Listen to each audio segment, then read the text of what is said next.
toutes et à tous et bienvenue dans ce 3e épisode de notre saga estivale autour de la série des Indiana Jones. Vous avez déjà eu 2 numéros, le 3e aujourd'hui va nous être présenté par le camarade Mika, mais avant ça, notre invité de l'été qui nous suit sur tous les épisodes, qui nous a fait le plaisir de présenter le premier film, Marie. Oui, bonjour tout le monde, heureuse de continuer l'aventure. Voilà, alors j'ai oublié de me présenter. L'aventure. C'était vraiment la première. C'est David qui parle, bien sûr. Et puis alors, les 3 copains de la bande sont autour de nous. À ma gauche. Bertrand, bonsoir tout le monde. Et Quentin, bonsoir à tous. Et puis, Mickaël qui va vous présenter le meilleur épisode de cette saga. alors vous le voyez pas, mais il s'est déjà pris 2-3 tartes dans la tronche, donc il va s'en prendre d'autres. Donc, Ils oseraient pas. Mika, sans plus de fioriture. Alors on spoil les films, on l'avait pas dit pour le premier, je crois que je l'ai Oui. dit en cours de route pour le deuxième. Ça sera marqué dans le titre. Voilà. Donc, Mika, si tu veux te lancer sans autre forme de procès, comme on dit, la dernière croisade, c'est pour toi. Vas-y. Alors, Indiana Jones, c'est la dernière croisade, donc ce qui devait être l'ultime chapitre de cette saga, réalisé par Steven Spielberg et produit par George Vendre des Jouets Lucas, est une véritable pépite et est mon préféré de cette licence. Ce 3e opus ravive avec brio la flamme des aventuriers de l'Arche perdue, tout en y insufflant une fraîcheur inédite. Au cœur de cette épopée, l'archéologie. Et Dieu merci, elle revient en force. Coucou, le temple maudit. David, range ce doigt. Oh, j'aurais pu le faire aussi. Hein. La dernière croisade bénéficie d'une écriture au cordeau. C'est une comédie d'aventure virevoltante, ancêtre spirituel des meilleurs Pirates des Caraïbes. Le long métrage atteint des sommets grâce à l'alchimie évidente entre Ford et Connery. Les non-dits et les rancœurs de cette famille dysfonctionnelle apportent une vraie profondeur humaine au milieu des explosions. Cette fois, Indy se lance dans une quête mystique pour retrouver le légendaire Saint Graal.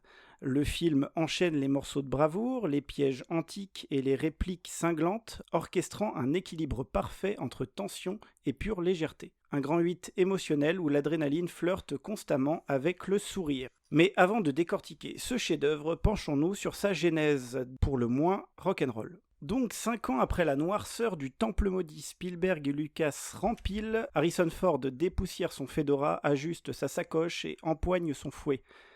Sauf que cette fois-ci, accoucher du scénario va s'avérer presque aussi complexe que d'échapper à une idole de la fertilité en colère. Dès 1985, Lucas veut clore sa trilogie sur une note plus légère pour ménager les spectateurs encore traumatisés par les sacrifices humains du 2e volet. Son idée de départ, une histoire de maison hantée, comme dans le 2e.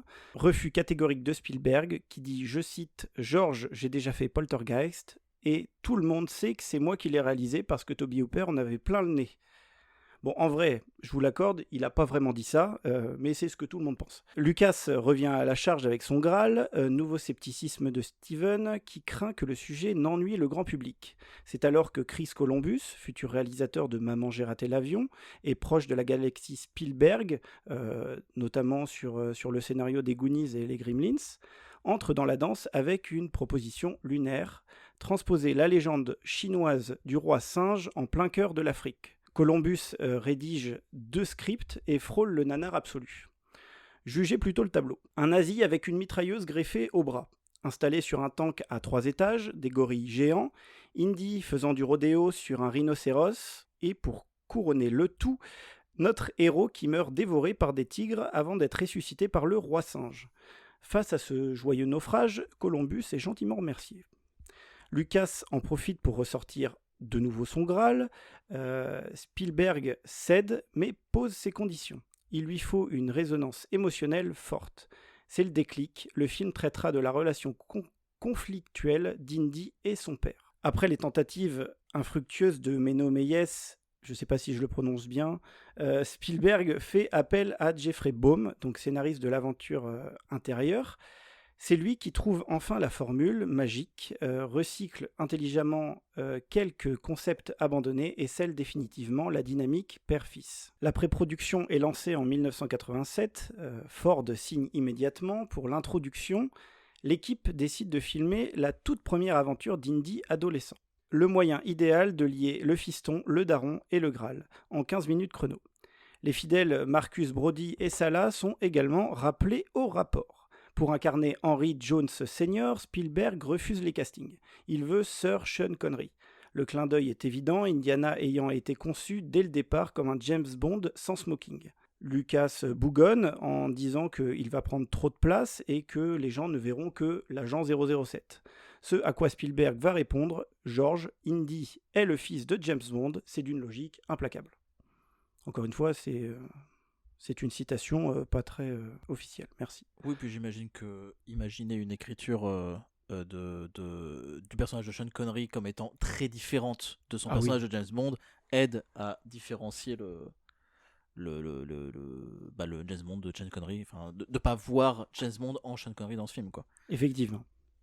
Donc l'acteur écossais hésite, puisqu'il est un brin chiffonné par le fait qu'il n'a que 12 ans de plus que Harrison Ford, même s'il faut rendre grâce à la génétique de Ford, parce que quel BG, ce pépère. Finalement, Connery signe en 1988 et s'amuse tellement qu'il commence à improviser, musclant le potentiel comique du duo. C'est d'ailleurs lui qui propose la punchline, ou en tout cas cette référence, révélant que le père et le fils ont partagé la même archéologue, pour rester poli. Pour camper Indy à 13 ans, le regretté River Phoenix décroche le rôle du haut de ses 19 ans, chaudement recommandé par Ford, qui est persuadé qu'ils se ressemblent. Et ils se ressemblent un peu. Voilà. Et accessoirement, ils avaient joué ensemble juste avant dans un film de Peter Weir. Oui, il me semble. Mosquito Coast, ouais. Voilà. Donc le 16 mai 88, le premier clap retentit. Sur le plan technique, Spielberg s'entoure de sa garde rapprochée pour concrétiser sa vision et celle de George faire du fric Lucas. La direction artistique de Stephen Scott est un régal, sublimé par la photographie impeccable du duo Douglas Slocombe et Paul Bison. Peut-être. Ouais. B-E-E-S-O-N. Voilà. Bison, oui. Merci David. Le voyage est total et balaye la relative monotonie visuelle du deuxième opus. Des catacombes vénitiennes au majestueux château de Brumwald, en passant par l'escapade en Zeppelin, les plages de Montsoul, le désert de Tabernas et le somptueux canyon de Petra dont le Casnet sert de temple du Graal. Chaque décor transpire la grandeur et le mysticisme. Si les aventuriers de l'Arche perdue posaient les bases du héros en quelques plans, l'introduction de ce troisième volet réussit l'exploit de revisiter le mythe. Découvrir l'origine de toutes les gimmicks d'Indy, sa phobie des serpents, son chapeau, son fouet et même sa cicatrice sur le menton. Transformant ce premier quart d'heure en un super jeu de piste, River Phoenix y est impérial, offrant un véritable film dans le film. Dans ce flashback, le film pose aussi les bases du traumatisme d'Indiana. Après une course-poursuite intense, le jeune Indy rentre chez lui avec la croix de Coronado. Espérant enfin impressionner son père, c'est une désillusion totale. Henry Senior l'ignore royalement, trop absorbé par ses recherches sur le Graal. Cette croix devient alors le symbole d'une double défaite face à l'histoire et face à son père. La frustration qui en découle va nourrir l'immaturité d'Indiana pendant des années. Lorsqu'il récupère enfin la relique 20 ans plus tard, ce n'est pas seulement une victoire d'archéologie, mais aussi une victoire familiale. Derrière l'image de l'aventurier séducteur et invincible, Indiana cache en réalité un enfant immature, élevé sans repère ni affection par un père obsédé par ses recherches. Les retrouvailles avec Henry Jones Senior dans la dernière croisade bousculent cette dynamique et forcent les deux hommes à grandir. Lors de leur première vraie discussion, le ton quitte l'humour pour relever leurs failles. Indy reproche à son père son absence avec la fameuse tirade « J'étais moins important pour vous que des types morts depuis 500 ans », tandis qu'Henry se défend avec une logique froide et purement rationnelle. Dans cet échange, Indy réagit en enfant blessé face à son père qui fuit ses responsabilités comme un adolescent. Pourtant, cette confrontation marque le point de départ de la reconstruction. Le véritable tournant psychologique a lieu à la fin du film lorsque le sol s'effondre. Suspendu au-dessus du vide, Indy est prêt à mourir pour attraper le Graal. Pour le sauver, son père abandonne le surnom infantilisant de Junior et l'appelle enfin Indiana. En prononçant ce nom, Henry renonce à son obsession de toujours, accepter l'identité de son fils et le reconnaître indirectement comme un homme. C'est l'acte de maturité d'un vrai père. Tout au long du film, les rôles étaient inversés. Indy devait protéger un père maladroit et puéril. Ce fardeau faisait constamment ressurgir son côté gamin. Ce n'est que dans la toute dernière séquence que l'équilibre se rétablit enfin. Henry Jones Sr. devient pleinement un père aimant, permettant à Indiana d'abandonner ses attitudes d'enfant et de devenir, à son tour, un homme accompli. Le génie de Spielberg réside aussi dans sa capacité à injecter de l'humour au cœur de l'action. Qu'un avion nazi s'engouffre dans un tunnel pour y perdre ses ailes, ou qu'Henry Jones Sr. découpe accidentellement la queue de son propre coucou à la mitrailleuse avant de lâcher un piteux « Fils, je suis désolé, ils nous ont vus ».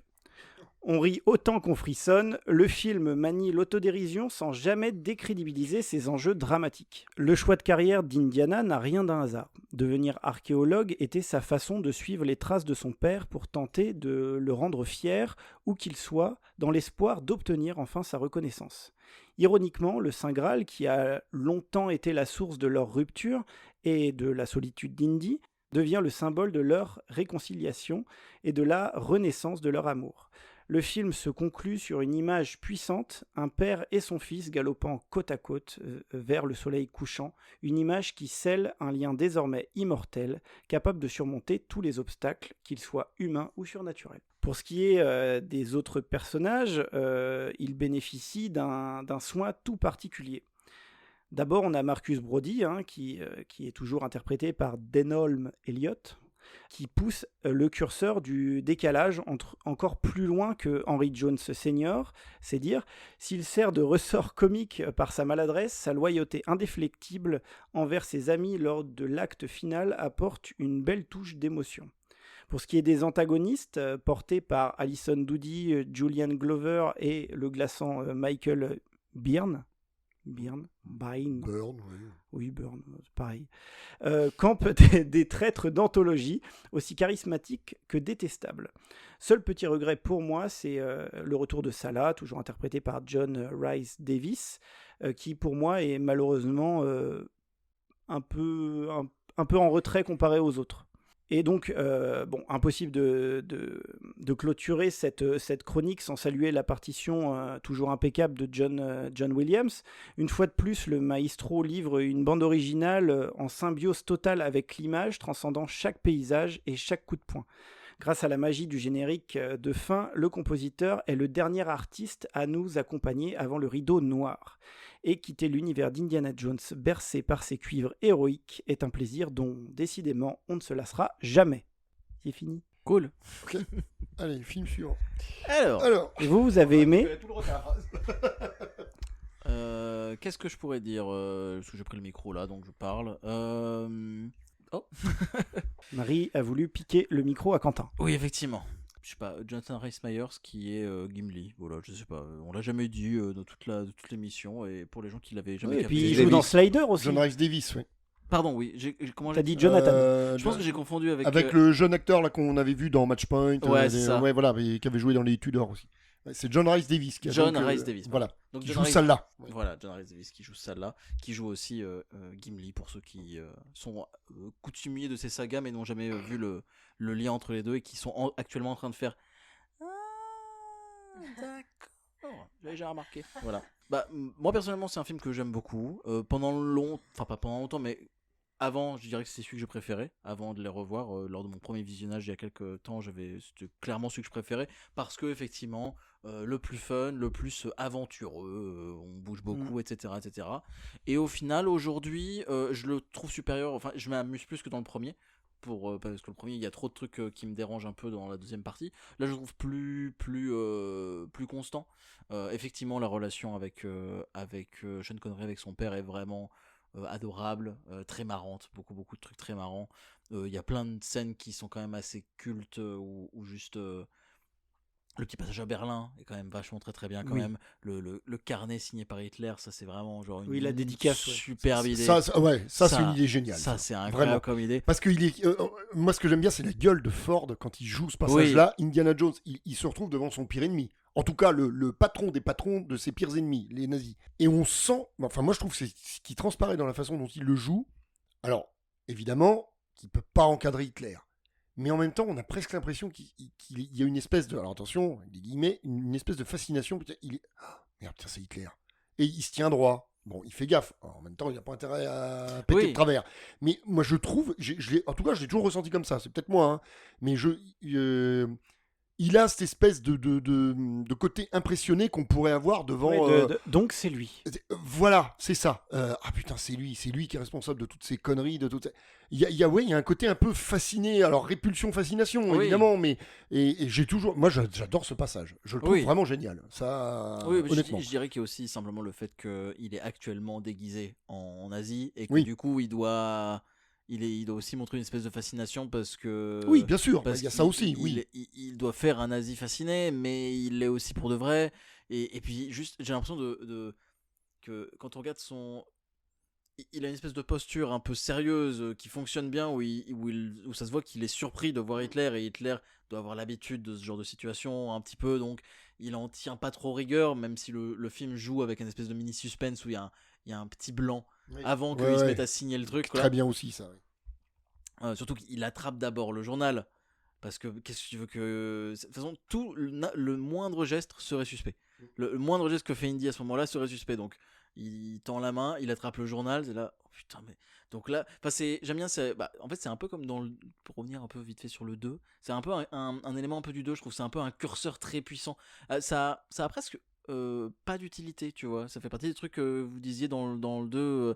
Qui, Cette des fois, scène-là pourrait ne pas être dans le ça film. ne sert à rien. C'est On juste est vraiment d'accord. une blague. C'est vraiment une. Voilà, et puis vraiment Oui, non, de mais monter après, le curseur. elle sert aussi d'instant de tension, parce qu'il est quand même au Alors, milieu, à côté du chef des armées. Il est déjà à Berlin en plein autodafé. Hein. En termes de ouais. tension, il est quand même pas où il faut. Hein. C'est clairement. Déjà, et en plus de ça, je trouve que de manière générale, je trouve pas qu'il y ait une tension qui soit très montrée dans la scène en elle-même, Non. de manière générale, aussi par la musique.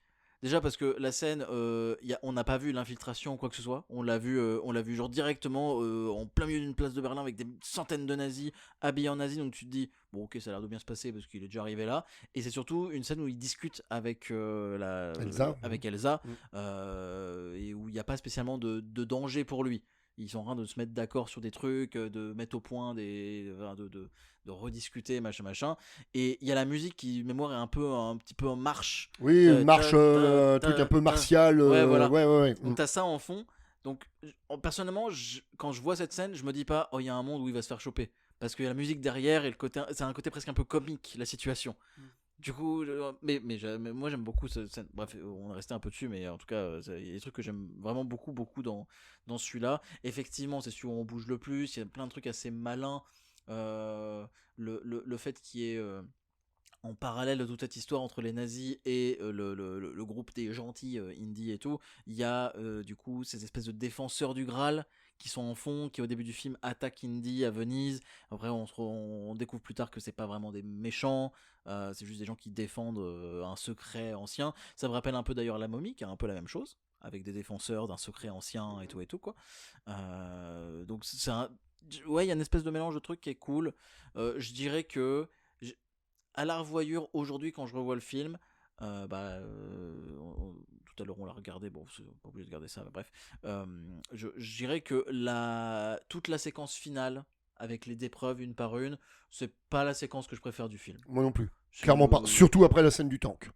En plus, ouais. La scène du tank qui est quand même assez démentielle. J'avoue que tout le dernier acte, c'est pas ce qu'il y a de plus flamboyant. C'est bien, c'est très bien, évidemment. Mais c'est pas bon. Puis il y a un côté un pas l'ouverture de l'arche, poussif de Henry Jones Senior qui répète un peu les indices à moitié en train de mourir et tout. Voilà, c'est pas des moments que si le film essaie de me toucher à ce moment-là, il y arrive pas trop. Mais après c'est pas non plus puis la première épreuve où ils crèvent tous la tête coupée, genre c'est bon, agenouillez-vous quoi. C'est bon, voilà, vous avez compris là, ils ont tous perdu la tête là. C'est bon. C'est quand même pas si compliqué quand même. Voilà, même si bon ça va, mais voilà, c'est pas une catastrophe non plus. Et j'aime bien la séquence du pont. Je dirais que c'est la séquence du pont que j'aime bien. Voilà, après bon, ça, David, tu y reviendras. Le truc un peu le pont entre le premier et le 3. Mais pareil, la mort du méchant. Pareil, j'ai plus les noms, j'avoue. Du méchant. Donovan. Dans le 3, ouais, c'est Donovan. De Donovan qui meurt un peu d'une manière un peu similaire. Alors, dans l'action qu'il fait, à part que c'est entrer en contact avec un artefact millénaire, on va dire, c'est pas vraiment la même chose, mais dans tous les cas il finit de la même manière avec un festival d'effets spéciaux pratiques très cool, Ouais, Très très super cool. chouette. Très très cool. Voilà, mais non, de manière générale, c'est un film que j'aime beaucoup. Je pense que je vais être un peu du point de vue de David dans le sens où j'ai un peu aussi l'impression que c'est souvent le préféré de la majorité des gens. Pas que c'est un choix aberrant ou quoi que ce soit, mais je fais partie des gens qui maintenant aujourd'hui sont plus. J'aime beaucoup le 2. Après, je dirais que c'est quand même le 3 dans la formule de ce qu'on attend d'Indiana Jones. C'est le 3 le plus. Je comprends ton point de vue, Michael. Voilà, mais je joue un peu légèrement de ça. Voilà, mais il est bien, hein, il est très bien. Ouais, ça va. Voilà, je saurais pas quoi rajouter. Je pense que je vais plus agrémenter mon avis de trucs que vous pourriez relever. Je sais pas qui veut enchaîner. Alors, j'étais pas prête, j'ai écouté ce que vous disiez parce que effectivement j'ai premier visionnage aussi pour moi du 3. Alors bien que je me souvenais, je crois, de quelques scènes, enfin je me souvenais du duo en fait parce que c'est quand même ultra symbolique Sean Connery et puis Harrison Ford. Donc ça je me souvenais que c'était à l'affiche. Est-ce que j'avais vu quelques scènes, je ne saurais plus le dire.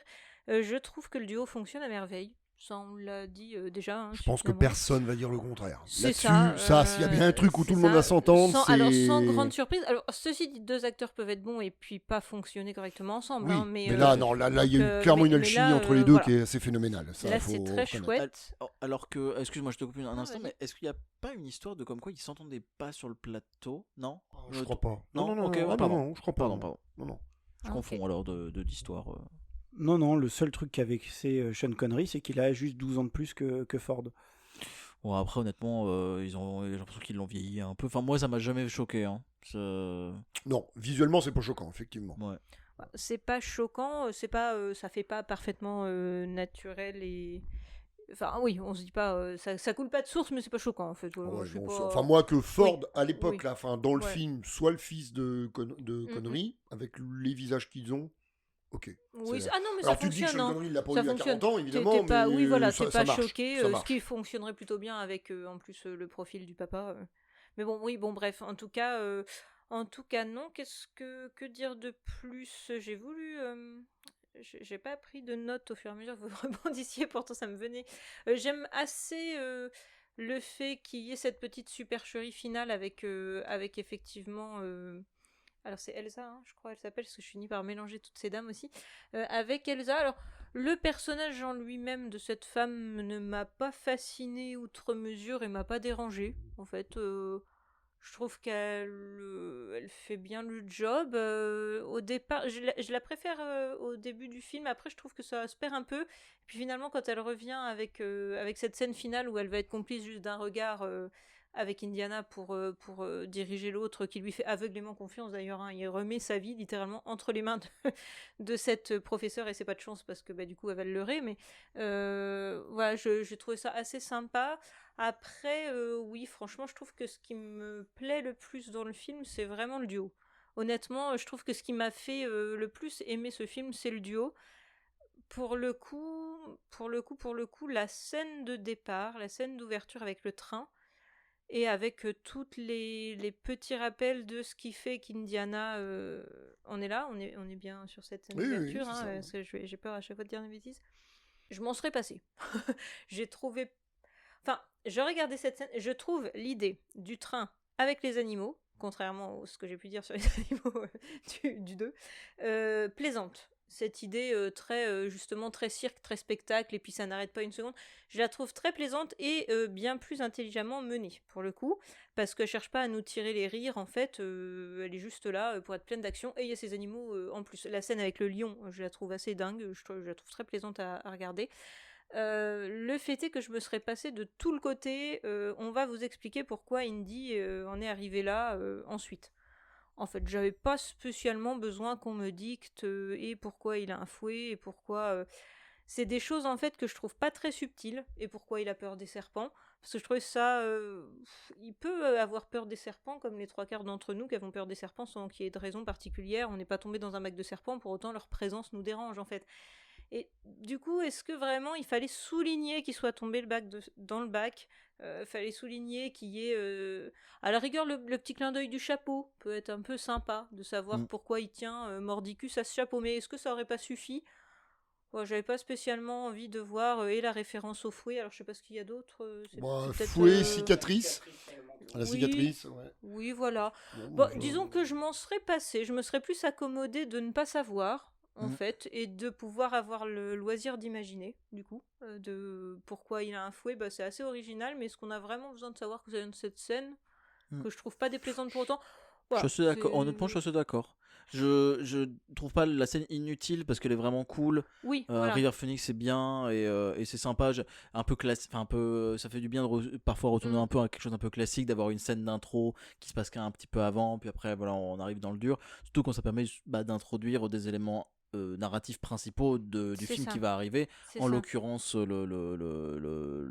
relation qu'il y a Oui. entre père et fils Oui, quoi. parce que tout ça pour ça, hein, Mais effectivement. on mais, est d'accord que la croix de Coronado. Coronado, elle n'a pas de lien avec le reste de l'histoire après. Non. Non, c'est juste pour Non. le truc de l'intro. Oui, tu vois, j'aurais presque préféré qu'on parle moins de toutes les petites références et les clins d'œil à Indy, et qu'au lieu de parler de la croix de Coronado, on parle d'un truc qui soit lié au fil rouge de l'histoire.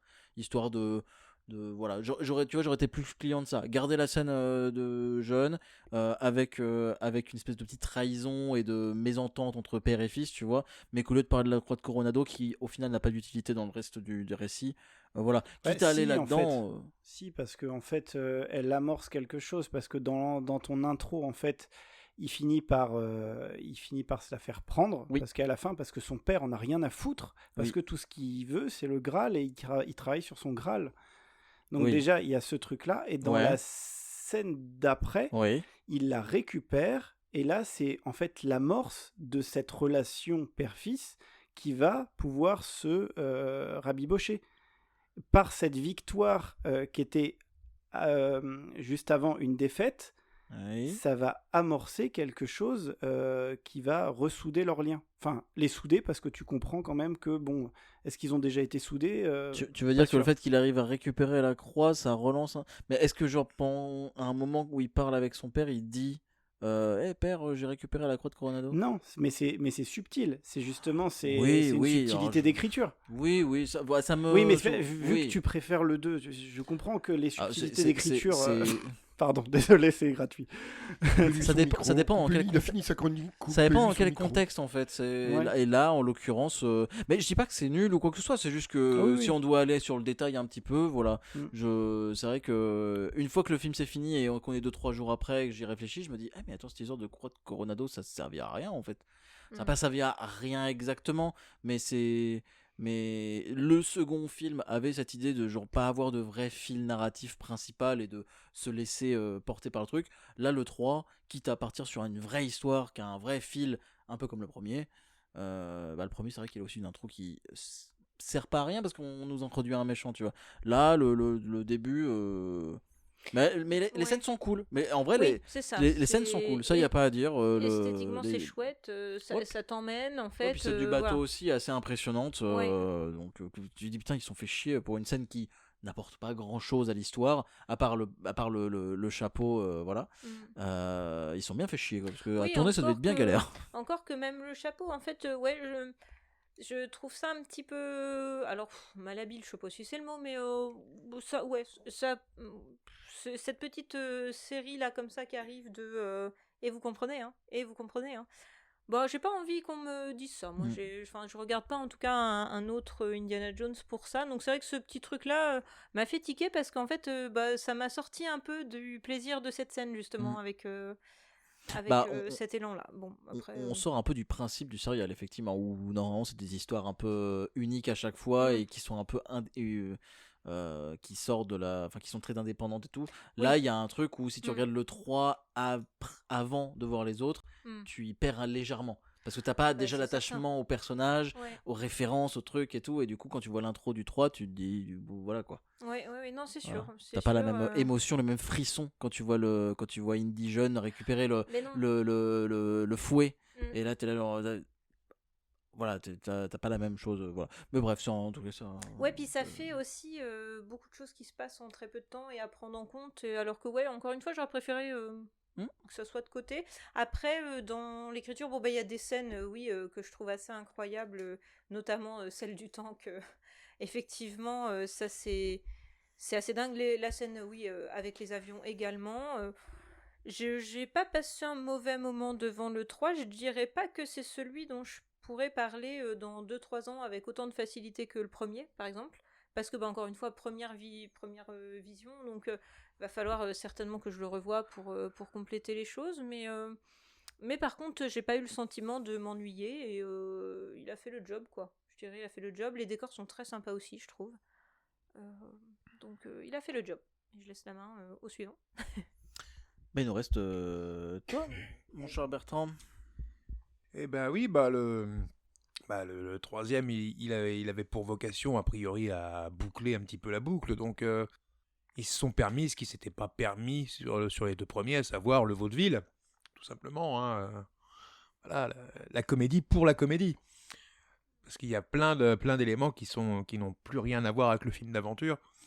Et notamment les interventions de Dan Elliott, qui lui a carrément changé de statut pour l'occasion. Mais voilà, du coup ça me rend ce film extrêmement sympathique, que j'aime moins que les deux autres au début, puis finalement il revient à peu près à égalité, parce que de toute façon ça sert à rien de faire des tops, je le disais déjà précédemment, c'est complètement nul. Donc tu veux dire que tu as trouvé la sagesse ultime de trouver que les 3 premiers Indiana Jones sont à peu près égaux? Eh ben, ils m'ont renvoyé à peu près le même type de plaisir. Alors, pas sur le détail de ce que ça raconte, mais sur le ressenti général.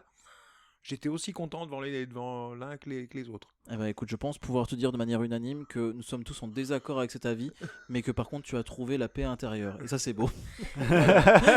Et il fallait bien ça pour affronter la suite.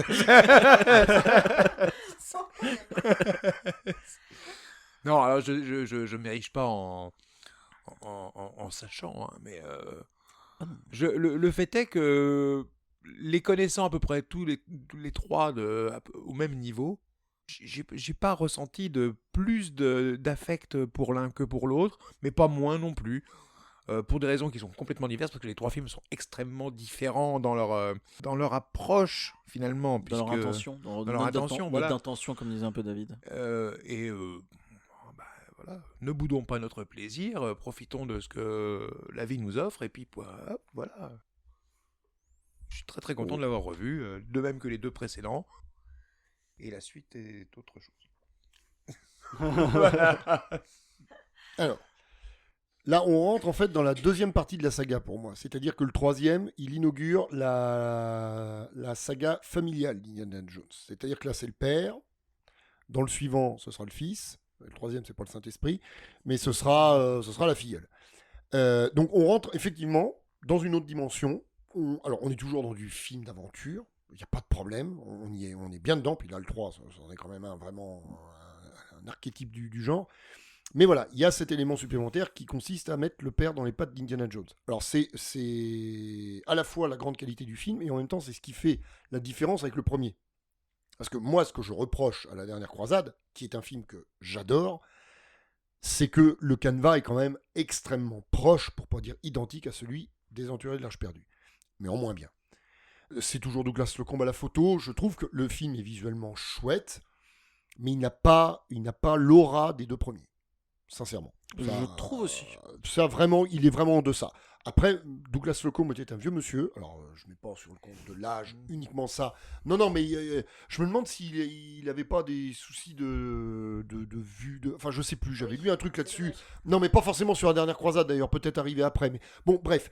Toujours est-il que moi, je trouve le film en deçà des deux précédents visuellement. Ça, alors là, par contre. Et même au niveau des effets visuels. Et d'ailleurs, c'était assez flagrant sur les DVD qui étaient sortis au début des années 2000, où on a toutes les incrustations sur la partie justement de la scène des avions, qui au demeurant est super, hein, mais quand Sean Connery bousille son propre avion, enfin voilà, ça, oui, très marrant. La séquence est excellente, mais il y a des le mélange premier plan et arrière-plan, il y a des trucs pas jolis en termes de finition. Ça ne me gâche pas le plaisir. Dans le Temple maudit, il y a des trucs pas très jojo non plus. Hein. Rien à voir, parce que c'est pas dans la dernière fois. Mais non, ça n'a rien à voir. C'est pas ouf. Dans la dernière alors, je comprends pas. La Dernière Croisade, ce sont des effets spéciaux. En fait, le film a été très vite.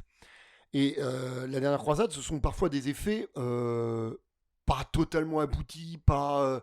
Il y a un côté, alors, pas bâclé, hein, c'est pas le terme, mais tu lis à droite à gauche que Spielberg arrivait un peu au bout de la saga. Quand il a fait La Dernière Croisade, il a accepté parce qu'il s'était engagé auprès de son pote George, à qui tu as donné tout un tas de jolis petits surnoms.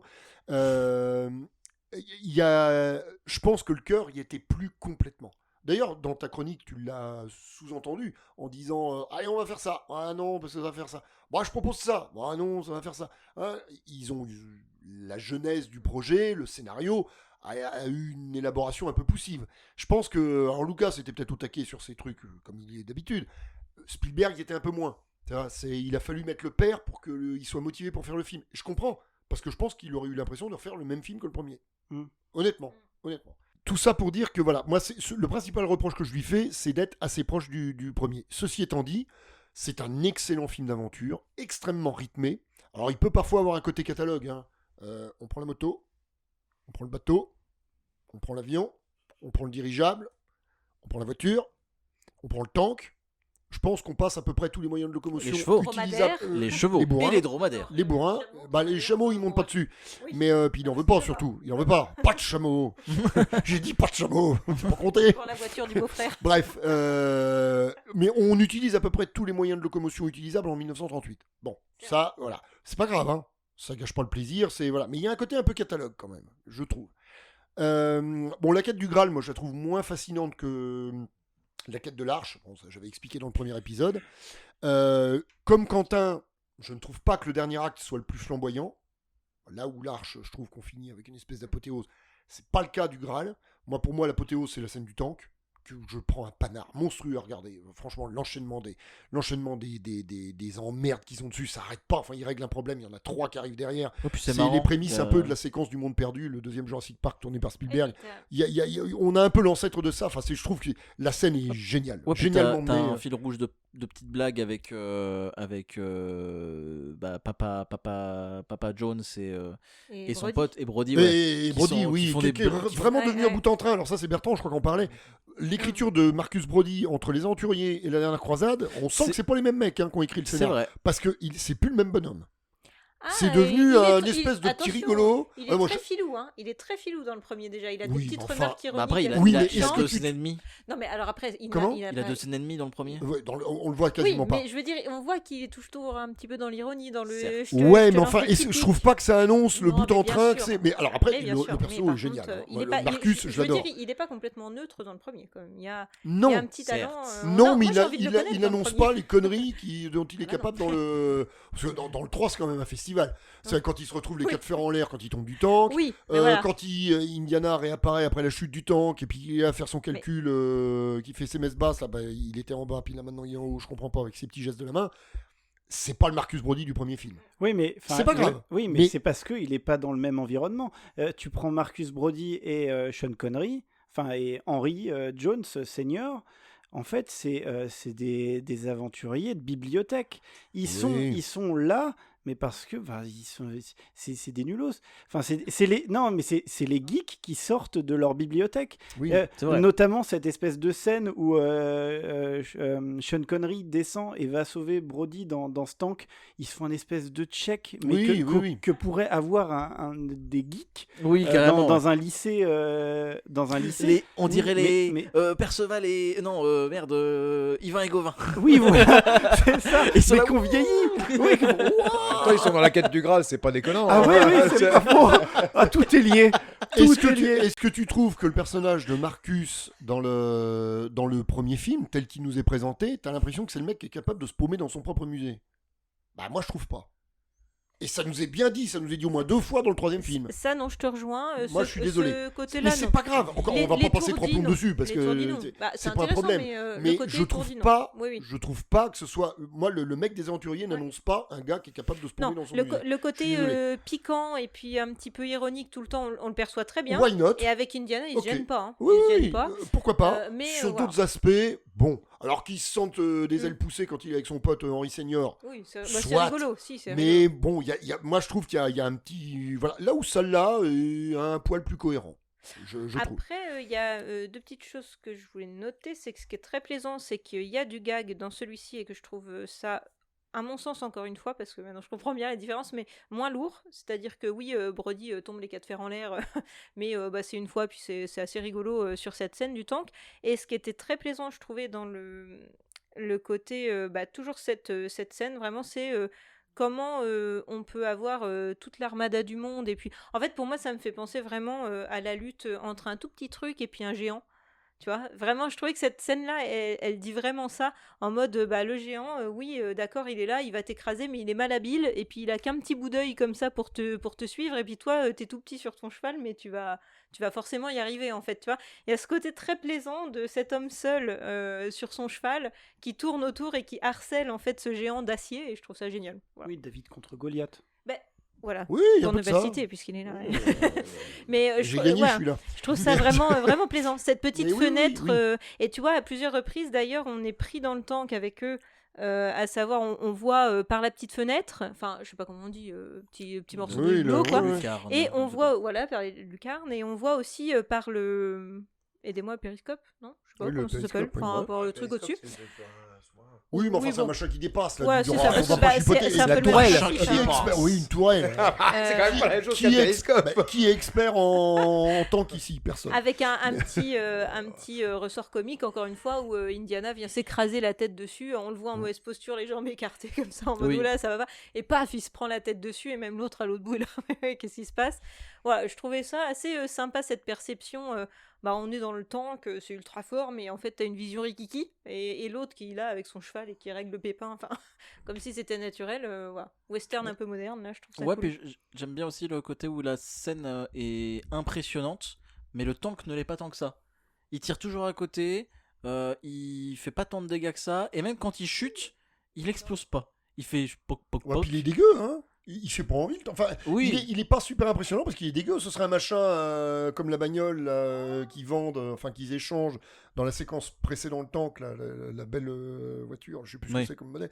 Ouais, les flambant neuves, Le machin. Roll- Le tank, il est Rolls dégueu, quoi. Royce. C'est une Rolls Royce, oui, c'est ça. La première explosion, il en impose parce qu'elle dit non, mais à cette distance-là, enfin, quelqu'un qui dit oh non, mais à cette distance-là, c'est bon, ils nous auront jamais. Et ça y est, Oui, Qu'est-ce que ça- tu fais? Baisse-toi. Mais nous sommes hors de portée. Oui, voilà, c'est ça. Et la bagnole de l'autre. Oh, la Mais voiture de mon c'est beau-frère. que ça, c'est des punchlines. Non, mais ça fonctionne bien. Quand Marcus il se retourne vers Henry Jones et qui lui fait la plume, Henry. La plume est plus puissante que l'épée. C'est très belle phrase d'ailleurs. C'est beaucoup trop drôle. valide. Et vraiment, mais tout ce qui est autour de cette scène du tank est ultra ingénieux. Ah, Vous parliez du périscope, il est génial. mais c'est qu'il regarde, il y a Ford qui a sa tête qui est écrasée contre le périscope, donc il voit ça. L'autre, il est mort de rire. Ford là-haut, il donne un coup de pied dedans, et il y a la poignée qui vient se caler Ouais. derrière la nuque de l'autre et qui l'envoie valser. Et puis Mais c'est que ça. l'enchaînement, le corps que tombe ça. sur Connery récupère le flingue. Enfin, Mais là, l'enchaînement des c'est- événements sur le tank, c'est c'est quelque chose de dingo. C'est vraiment. ingénieux, et puis d'un point de vue montage, mais c'est fou. Enfin, Ah oui, ça non, mais, marche du feu de Dieu. mais techniquement, de toute façon, voilà, quand on a un mec comme Spielberg aussi à la mise en scène, c'est toujours pareil, même si le film a probablement été plus bâclé que les deux précédents. Mais putain, des films bâclés comme ça, moi j'en bouffe tous les jours, quoi. C'est voilà. J'avais encore 2-3 points. Alors, je voulais revenir, mais super vite. Bon, vous avez été un petit peu critique avec la scène d'ouverture. Moi, je l'aime beaucoup et j'aime bien Moi ce qu'elle me aussi. raconte. Moi, j'aime bien ce qu'elle me raconte. Honnêtement, c'est toute la scène avec Indiana jeune, River Phoenix, c'est très bien, voilà. Il y avait ça, il y avait 2 autres points que je voulais aborder. Alors le problème, c'est que je les ai bouffés. Si, je voulais revenir sur le personnage d'Elsa. Je trouvais intéressant la manière dont est renouvelée la figure féminine dans la saga. Tout à On fait. a eu l'archétype ultra rétro avec tout ce que ça implique dans le deuxième. On a eu un personnage plutôt moderne qui plus est en 81 avec Marion Ravenwood. Et Indiana tombe amoureux de qui dans le troisième? Retour des nazis. Ah putain, c'est en fait une. Alors il le sait pas au début, hein, évidemment. Putain, c'est une nazie. Et ça, je trouve que. Et c'est dommage parce que c'est presque pas assez exploité, ça. Moi, ce que j'aime bien, c'est que du coup, avec la présence de Sean Connery, Oui. on a un côté un peu James Bond girl. Parce que c'est un peu Ouais. une agent double. Ouais. Elle est un peu femme fatale. Elle Elle a a un vraiment, côté espionne. Ouais. elle a vraiment pile ce C'est rôle-là. exactement. Parce ouais. que Marion, c'est vraiment un personnage. C'est logique qu'il revienne plus tard après dans le 4. Si Oui. on devait en faire revenir une, c'est Marion. C'était Marion. C'est je celle suis du d'accord. 1, c'est Je suis celle d'accord. avec qui il y a la plus belle alchimie. Oui. Un truc genre qui au final marche très bien d'ailleurs dans sa Ouais. présence dans le Ouais, 4 ouais. et tout. Fred Là, aime le sa femme. aussi. Oui, voilà, qui. Oui, voilà, Oui, non, mais si- exactement. Si, exactement. si on arrive à la fin du 3 et on se dit, ok, on fait un 4ème histoire et on doit en prendre une des 3 Bah, de toute façon, personnages déjà, il y en a féminins. une qui est morte. Oui, c'est bon réglé. voilà. Mais si elle avait survécu, Elsa, Enfin, ouais. non, ça marcherait pas. C'est Parce qu'elle ça. elle a trop de... Ouais, mais du coup, j'aime bien ce côté... Ah, moi j'aime beaucoup. Et je personnage, trouve dommage que ce soit pas plus que l'ambiguïté de la relation, parce que bon, au bout d'un moment, puis il apprend en qu'elle plus, est ça nazie, m'aurait et connu. il en est quand même amoureux. Oui. Bon, ça c'est évident. Enfin, Moi, je pousserais pas ça jusque-là, tu vois. je moi. pense qu'il en est amoureux. Je te dis pas que c'est l'amour de sa vie. L'amour de sa Ah vie, non, c'est bien Marion sûr. Ravenwood. C'est dit plusieurs fois dans Ah la non, mais saga. c'est même pas en Mais- opposition à Marion, mais c'est c'est- plus, je le sens tombeur, séducteur, ah mais non, je je suis le pas sens d'accord. pas... Pas avec la scène finale. Enfin, la dernière scène où elle apparaît. Non, moi je suis pas d'accord. Moi je le Ouais. vois comme un truc plus profond. Et c'est justement pour ça que je regrette que ce soit pas plus développé, parce que je pense qu'il y avait un truc à creuser de ce côté-là. Bon, ça n'a pas été fait, c'est pas grave, voilà, le film a d'autres qualités. Et puis alors, il y avait un autre truc, bon, c'est un détail, mais c'est le renouvellement de l'utilisation du flingue. Il y a 2 itérations dans le film. La première, c'est la fameuse scène Ah oui, avec la collate. la fameuse scène avec le deuxième avion dont ils n'arrivent pas à se débarrasser, où c'est finalement Sean Connery, Henry Senior qui va s'en débarrasser avec les mouettes, où Indiana regarde son flingue, putain, il n'y a plus de balles dedans. Alors là, c'est pas qu'il l'a pas, c'est pas qu'il l'a qu'il est chargé, c'est qu'il l'a, mais qu'il n'a pas de balles. Donc, variante des 2 premiers films.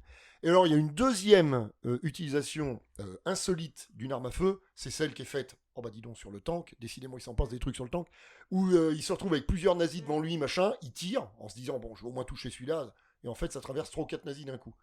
Et où il regarde, il comprend pas, alors déjà, la scène est drôle, et puis c'est une autre utilisation d'une arme à feu. Et moi, j'aime bien, dans la première trilogie, on a à peu près tous les cas de figure possibles et imaginables de l'utilisation d'un flingue. J'en ai pas, j'en ai un, il est pas chargé, j'en ai un, il est chargé, j'en ai un, il tue 3 mecs d'un coup. Ouais, parce que je trouve ça rigolo. Voilà, donc il y a vraiment l'idée de renouvellement. Alors même si le film, encore une fois, je trouve qu'il y a une grille de lecture, il y a un peu, pas copier-coller, mais quelque chose de très proche des aventuriers, mais il y a cette volonté d'avoir une plus-value. Alors la plus-value, bon, je suis une connerie, hein, ça, évidemment.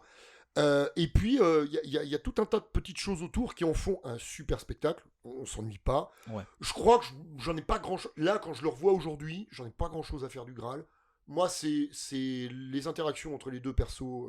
C'est un buddy movie. Hein. On en parlait, Mika, des buddy movies. Bah, de toute façon, le centre de l'histoire, c'est la relation père-fils. Hein. Complètement. C'est le cœur du film. Et je trouve que c'est ce qui fait son charme particulier. Et c'est ce qui fait qu'il a... Alors, je considère les 2 premiers comme des chefs-d'œuvre. Je l'ai dit et je le redis. Je le redirai peut-être dans les prochains épisodes. Celui-ci, je le considère pas comme un chef-d'œuvre, mais je le mets franchement pas loin derrière les 2 autres. Et c'est un immense film d'aventure. Pour moi, c'est une trilogie. N'ayons pas peur des mots. Et je le disais déjà à l'époque, avant que les 2 autres sortent, donc avant 2008. J'ai longtemps attendu un 4e. J'y reviendrai peut-être. Mais pour moi, c'est une trilogie parfaite. Voilà. Parce que les 3 films me plaisent. J'adore les regarder. Je prends un plaisir presque équivalent avec le 3e par rapport aux 2 premiers, même si je le mets un cran en dessous en termes de satisfaction globale. On est sur un truc qui était abouti, qui avait une vraie fin. La fin est très chouette. La chevaucher tous les 4 là, vers le soleil couchant. Voilà. Enfin, ça fonctionne extrêmement bien. Et la saga aurait pu s'arrêter là. On avait quelque chose de cohérent. On avait un tout cohérent. C'était ok. Voilà, moi c'est vraiment quelque chose d'assez parfait en soi, et moi qui suis amateur de films d'aventure, en plus, ben là je tenais, vous comprenez maintenant pourquoi j'ai proposé à toute l'équipe d'en parler dans la Horde. Voilà. Mais dernier petit point aussi que Marie a cité un petit peu en soum tout à l'heure, mais que personne n'a relevé, mais c'est que en fait c'est à remettre en perspective de la carrière de Spielberg, parce qu'on en discute assez régulièrement avec David, mais Spielberg n'a jamais fait de western. Non. Et là, vraiment, il y a vraiment des vraies C'est peut-être le occurrences, plus westernien de ces films. des vraies Oui. occurrences au western. Oui, je suis assez d'accord. Notamment avec la scène je vous le donne en 1000, Du tank. tank. Ouais, Voilà. ouais, Et puis avec la fin. La fin oui, elle fait la fin c'est une de fin de fou. western. Voilà. Oui, bien sûr. Non, mais... Historiquement, dans l'histoire des armées, le tank, c'est la cavalerie. Oh. Ouais, donc, Tout est lié. non, mais voilà. Yvain, Gauvin, le tank. Ouais, c'est vrai, c'est bien vu. Est-ce qu'on a fait le tour de la dernière croisade? Moi, de mon côté, Je oui. pense. Ok. Eh ben, merci Mika pour la présentation. Avec pour plaisir. les interactions avec les uns et les autres, merci toute la bande. Si vous avez aimé, si vous avez envie de poser des questions, likez, commentez, abonnez-vous à la chaîne. La saga continue dans une semaine avec le 4e volet. Je vous remercie tous, toutes et tous pour nous avoir écoutés. Puis on vous dit à très bientôt. Restez fidèles à l'Ordre Sauvage. Nous, on continue à vous proposer du contenu. Merci à vous et puis merci à toute la bande autour de moi, les amis. C'était super. Bonsoir. À Eh ben, bientôt. à Des plus. bisous.